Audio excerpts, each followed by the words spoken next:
I've officially transferred the ownership of our house to my parents, and we're contemplating divorce.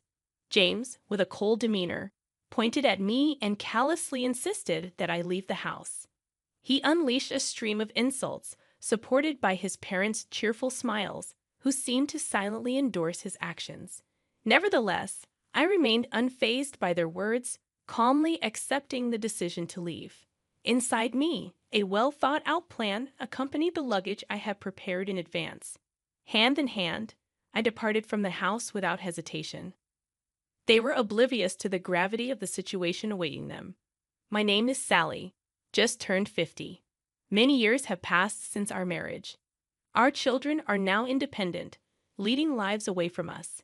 I used to live the life of an ordinary salaried worker, but now, thanks to a friend's introduction, I spend my days as a teacher of handmade accessories, a hobby turned profession. This new job has become a turning point in my life, bringing fulfillment through interactions with my students and the joy of crafting every day. Some might have negative opinions about turning a hobby into a livelihood, but I am content. James and I met by chance at the company where I used to work. He was employed at a client company at the time, and as we started to meet often through work-related social gatherings, our relationship deepened. Eventually, we chose to marry out of love. After 3 years of marriage, our family was blessed with a healthy and energetic boy. He graduated from a well-known university and is now happily married, living a prosperous life. However, despite our son's success, the relationship between James and me became increasingly difficult to find joy in. Over the years, James underwent a transformation, displaying changes in behavior. The once gentle and considerate James became demanding, treating me like nothing more than a housemaid. His daily changing demands and preferences became a source of trouble for me. Lately, James has been easily angered, blaming me for trivial things, and instances of verbal abuse have been on the rise. I've been wanting to escape this life and start anew, but I'm tied down by an unpaid mortgage. Despite this, James quit his job without a clear reason and now spends his days lazing around the house. He hardly lifts a finger to help with daily chores, leaving me to manage everything on my own. The house we live in was recently rebuilt, and I funded it all. Managing the finances, I saved bit by bit for its reconstruction. It embodies my wishes and aspirations, a house I worked hard to build. I don't want it to fall into James's hands if I leave. Beyond the mortgage issue, this house symbolizes my dreams, with features like the spacious kitchen area reflecting my careful choices. Despite initial input from James on the house's design, I covered all the costs and wanted my wishes to be respected. Despite facing challenges, the house, with all its desired features, eventually became a reality, fulfilling our dream. I experienced a profound sense of joy about the reality of our new home. However, the cost of construction significantly surpassed our initial estimates, compelling us to take on a much larger loan than anticipated. Accepting such a substantial loan in our 50s was unexpected, but the prospect of the happiness our new home promised provided us with the energy to overcome this financial burden. On the flip side, James appeared somewhat sulky, as his opinions and wishes were not well reflected in the house design. He expressed discontent, considering it unnecessary and akin to throwing money down the drain. Ignoring his complaints and grumbles, I pressed on. Gradually, he stopped talking to me and began resorting to childish behaviors, such as scattering trash and leaving things disorganized to provoke irritation. I wondered when this situation, this life, would come to an end, pondering these thoughts every day. A few months had passed since we moved into the new house when suddenly the doorbell rang. We weren't expecting any visitors that day, leaving me curious about who it might be. As I prepared to go to the front door, James, surprisingly, got up and headed there before me, possibly aware of the visitor's identity. After a while, cheerful voices and laughter emanated from the entrance.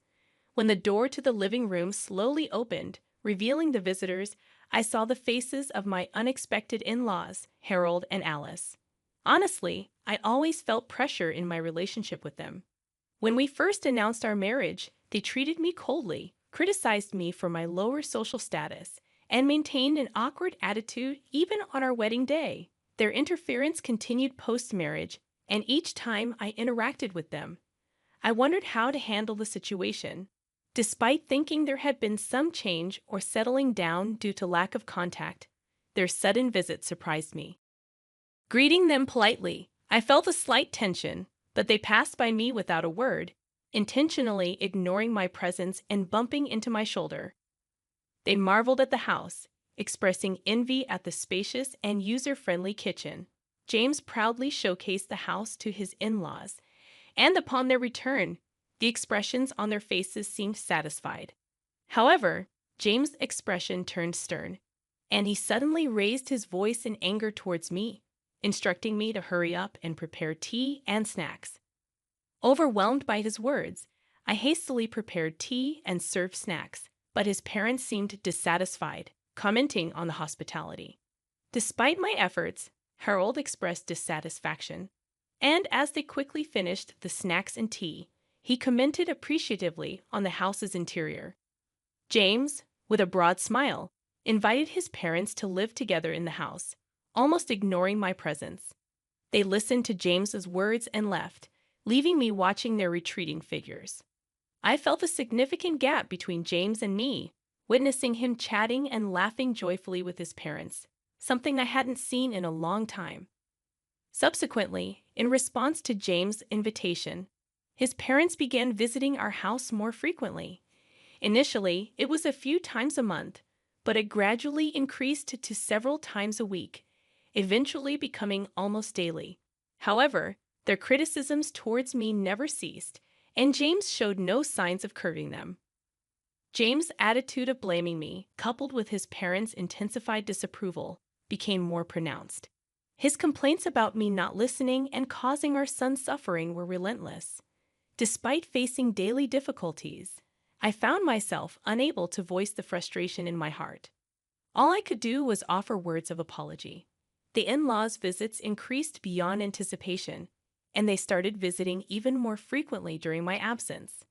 They would come along with James, leaving clear evidence of their activities at home: scattered beer cans, empty bottles, and traces of spilled alcohol that seeped into our new rug. Despite my protests, the new house began to smell of alcohol and felt dirty. I couldn't understand why, despite not contributing to the household, James was quick to complain. His involvement in gambling added another layer of worry, as remnants of used betting slips surfaced regularly. Explaining the risks of gambling and its impact on our finances seemed futile. The losses were a significant blow, especially since the money used for gambling was hard-earned through my tireless work. Nearly a month into the frequent visits from the in-laws, they targeted the times when I was out. One day, returning home early, I found them leisurely spending time in our house. Surprised, I confronted them, but their snarky words and indifferent attitude made it clear that they considered my presence bothersome. Frustrated and stressed by the insolent attitudes of James and his parents, I realized I had reached my limit. Instead of succumbing to emotions, I decided it was time to devise a plan to address the situation. Amidst this turmoil, an unusual event occurred. During a time when I was supposed to be away, the in-laws visited unexpectedly. Expressing surprise at their unusual timing, I sarcastically commented on their avoidance of my presence. Ignoring my remark, they boldly entered the house.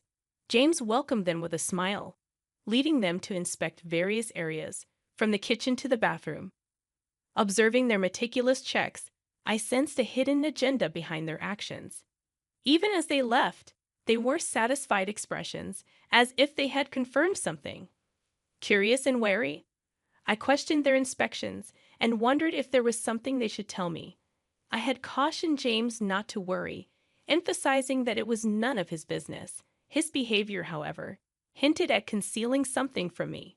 I suspected he was trying to manipulate me cunningly, but grasping the real intention proved challenging. Observing the situation became my only option. Then, one day after work, I returned home to find a large moving truck parked in front of our house, bearing the logo of a company named Moving Center. James appeared to be in discussions with the truck driver and representatives. When our eyes met, he pretended not to see me and disappeared inside the house.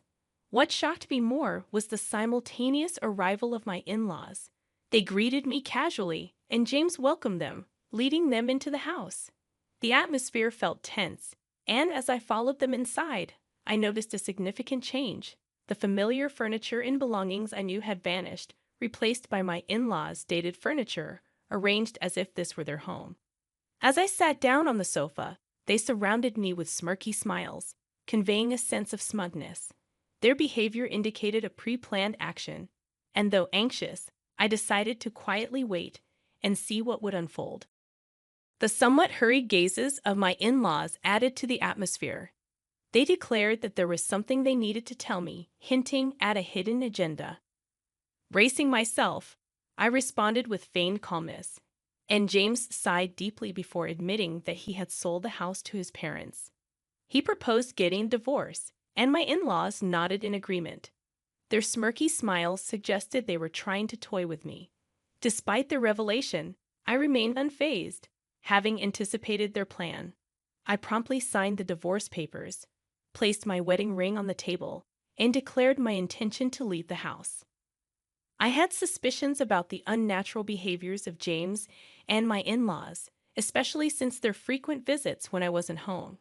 To confirm my suspicions, I installed surveillance cameras around the house, synced with my smartphone. On the first day, I observed their daily conversations.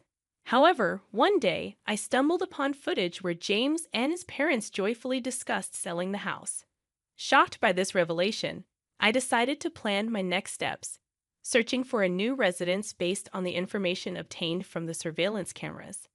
I took the initiative to transfer the home loan from my name to James's. If they planned to remove me from our home, I believed they should take over the mortgage payments and responsibilities. The monthly mortgage, amounting to $1,900, was paid from my hard-earned salary. Doubting that James and his parents could afford this, I resolved not to provide any financial assistance.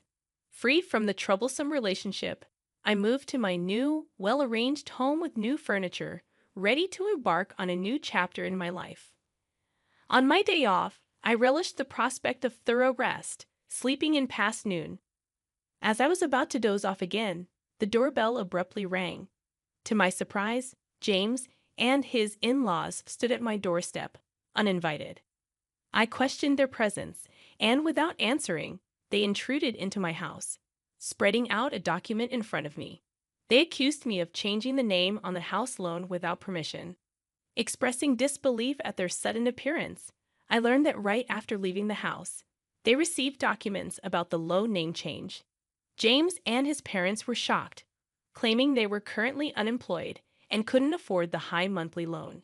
In a furious outburst, James declared they wouldn't pay that amount. Attempting to enlighten them on the consequences of defaulting, I explained how interest and late fees could significantly increase the final payment. James initially seemed skeptical, but after searching for information online, his expression turned to one of shock and distress. I recommended looking for new employment for a fresh start. Their faces grew even paler as they realized the seriousness of the situation. They admitted to having no savings or assets, with James burdened by substantial gambling debts and no stable income. Frustrated, they pleaded for understanding and assistance, emphasizing the years they spent together. Unmoved by their pleas, I shut the door to escape their attempts to mend the relationship. Frustrated, they reported me to the police, leading to their removal from my property. Eventually, due to financial constraints, they relocated to a more affordable apartment on the outskirts of town. James secured a part-time job, supporting his family with that income. Meanwhile, my life remained unchanged, and I focused on my job. In my free time, I started a blog on handmade crafts, gaining attention and doubling my monthly income. Requests for me to serve as an instructor for workshops and courses increased. I had no thoughts of remarrying and planned to navigate life independently. Discovering an old household account book from the early days of my marriage brought back memories of our financial struggles. With a sense of resolve, I decided to build a new happiness on my own, placing the account book back on the shelf.